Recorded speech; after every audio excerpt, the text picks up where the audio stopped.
Hey everyone, welcome back to PeasyMaster. In this video, I'll show you how to create Instagram carousels using Google Gemini in just a few seconds. First, open your browser and go to Google Gemini. Sign in to your Google account if you haven't already.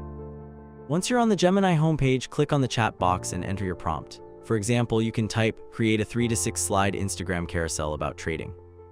Then press enter and wait for Gemini to generate the content.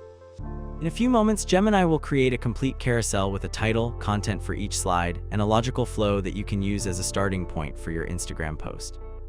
You can also customize the prompt by changing the topic.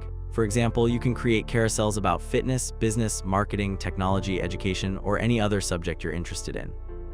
If you want even better results, ask Gemini to include a strong hook on the first slide, actionable tips in the middle slides, and a call to action on the final slide.